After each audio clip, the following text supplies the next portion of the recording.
Slumlord lost his business over $300 security deposit. TLDR at bottom. I rented a little house from a man who owned a painting business. The power was off when we came to see the property, but he assured us everything worked. Even put it in the contract. The place was dirty and poorly maintained, so we negotiated the security deposit down to $300. Turned out the heat/air didn't work, along with the refrigerator and dishwasher. I asked him to have someone look at them. He cursed me up and down. He called and left threatening voicemails. He would show up unannounced and let himself in.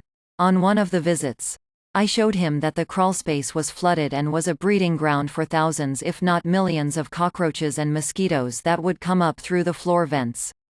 There was absolutely no ductwork, even though he claimed the heat/air worked fine. He accused me of causing the flood myself, even though I showed him the source was a pipe that had rusted through. He refused to address any problems and said, "If you don't like it, then you can move. You can't pay for a bargain and expect to live in the Ritz." This man was a terrible man in general. Once he hired someone off Craigslist to cut down a tree in the rental property's yard. The man worked literally all day for the agreed $150. Cut up and hauled off the tree. He came back that evening. Just standing in the yard. I asked if I could help him. He said he was waiting for the owner to get paid. The owner kept replying saying he was on the way but never showed up.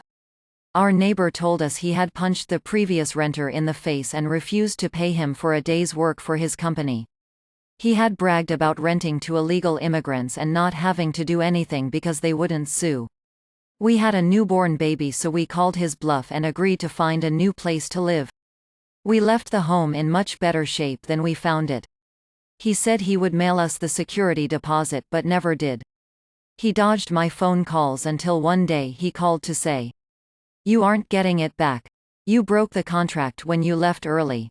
So go F yourself." I was really upset because we were new parents and had very little money. That $300 was a big deal to us and a drop in the bucket for this man. He owned an upscale painting business and had 15 rental properties. The next week, I was online leaving negative reviews for his business when I clicked a link and noticed his website's domain had just lapsed. I knew what I had to do. I immediately bought it, then created a homepage with contact info for his biggest competitor. I emailed him from his old domain, asking him if he wanted to buy the website for $320, the cost of the security deposit plus the price I paid for the domain. He was irate. He started calling my work, threatening to sue my employer. He even contacted my parents and threatened to sue them. He left a bunch of threatening voicemails for me, saying he was going to beat me up and he knows where I live and he has my social security number. I received emails from several review sites asking if I was trying to update the contact info for the business. He must have used his old domain's email as his contact email. I didn't want to get in trouble for impersonating his business, so I did not respond. The contact info was never changed.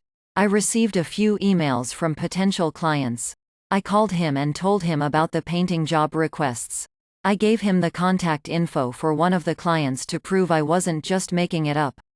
I told him it was the last time I was going to do that for him, and suggested he buy the website back in order to not miss out on any other jobs. He told me he was taking me to court. I told him I had recorded his threatening phone calls and saved all his texts and voicemails. He said he was going to sue me for illegally recording him, not illegal in my state. I said, "I look forward to seeing you in court where I countersue and press charges for harassing me," and I hung up. He called back and cussed me out for hanging up on him. I said, "Call me back when you can speak respectfully to me," and hung up again. We repeated this about 5 times. Each time he was more angry until the last time. He spoke respectfully and explained he hadn't got a single job in months. I suggested he focus more on creating a website to find business. He lost it and cussed me out again. 6 months passed and he still hadn't bought the website from me.